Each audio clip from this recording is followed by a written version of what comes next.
Ready to move in premium triplex villas at Bachapalli APR Projects. సాధారణంగా ఒక భార్య భర్త నుంచి విడాకులు కోరుకుంటుంది అంటే కారణం ఏమై ఉంటుంది?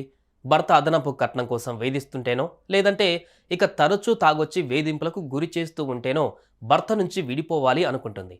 భార్య ఒకవేళ భర్త ప్రేమగా చూసుకుంటూ ఇక ఊహించని దానికంటే మంచివాడైతే, ఆ దేవుడి దయ వల్ల అదృష్టం కలిసి వచ్చింది, నాకు మంచి భర్త వచ్చాడు, లేకపోతే ఇంత మంచి భర్త ఎవరికి దొరుకుతాడు అని తెగ సంబరపడిపోతుంటుంది.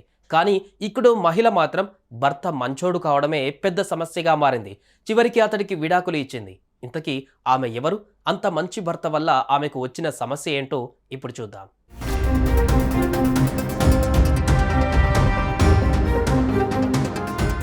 బ్రెజిల్ ఫుట్బాల్ స్టార్ కాకా ఎంత ఫేమసో ప్రత్యేకంగా చెప్పనక్కర్లేదు. ప్రపంచంలో అందమైన ఫుట్బాల్ ఆటగాళ్లలో కాకా ఒకడని చెప్పుకుంటారు.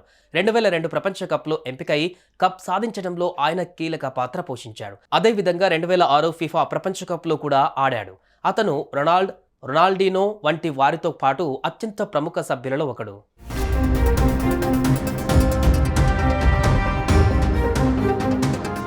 కాకా 2005వ సంవత్సరంలో తన చిన్ననాటి స్నేహితురాలైన కరోలిన్ సెలికోను వివాహం చేసుకున్నాడు. పెళ్లైన తర్వాత ఈ జంట ఎంతో అన్యోన్యంగా ఉండేది. కొన్నేళ్ల పాటు వీరి కాపురం సజావుగానే సాగింది. ఏం జరిగిందో కానీ వీరిద్దరూ కూడా 2015లో ఇద్దరు విడాకులు తీసుకొని అభిమానులకు షాక్ ఇచ్చారు. కానీ ఎందుకు వీరిద్దరు విడిపోయారు అన్నది మాత్రం సస్పెన్స్ గానే ఉండింది.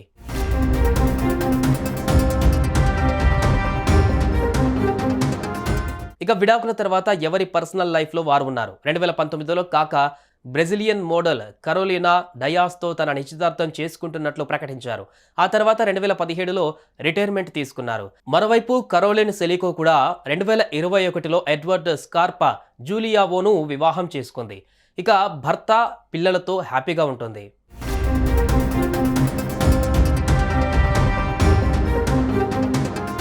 అయితే తాజాగా కాకా మాజీ భార్య కరోలిన్ వారి విడాకుల వెనుక ఉన్న అసలు కారణాన్ని బయటపెట్టింది. తన మాజీ భర్త కాకా తనకు ఎప్పుడూ ద్రోహం చేయలేదని, అతను ఆమెతో మంచిగా ప్రవర్తించేవాడని, ఎంతో మంచి కుటుంబాన్ని ఇచ్చాడని చెప్పింది. అయినప్పటికీ ఆమె సంతోషంగా లేనని, ఏదో కోల్పోయినట్లు ఉండేదాన్ని అని చెప్పుకొచ్చింది. అసలు సమస్య ఏమిటంటే అతను ఆమెకు అన్ని విధాలుగా పర్ఫెక్ట్గా భాగస్వామి అని చాలా మంది చెప్పేవారట. కానీ అతని అతి మంచితనం తన విషయంలో పర్ఫెక్ట్గా ఉండడమే తనకు వచ్చిన సమస్య అని, అందుకే తాను డివోర్స్ తీసుకున్నట్లుగా కరోలిన్ తన మనసులో మాటను బయటపెట్టింది. ఒకవైపు భర్త మంచివాడు అని చెబుతూనే చివరికి అతడికి విడాకులు ఇవ్వడం అందరినీ ఆశ్చర్యాన్ని కలిగించింది.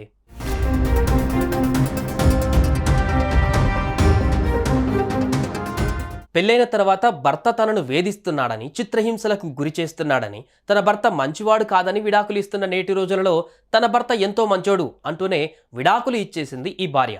ప్రస్తుతం ఈ న్యూస్ సోషల్ మీడియాలో వైరల్గా మారింది. ఈ విషయం తెలిసిన నెటిజన్స్ దీనినే పిచ్చి అంటారు అంటూ కొందరు, మంచితనానికి ఈ రోజుల్లో రోజులు లేవు భయ్యా అంటూ మరికొందరు కామెంట్ చేస్తున్నారు.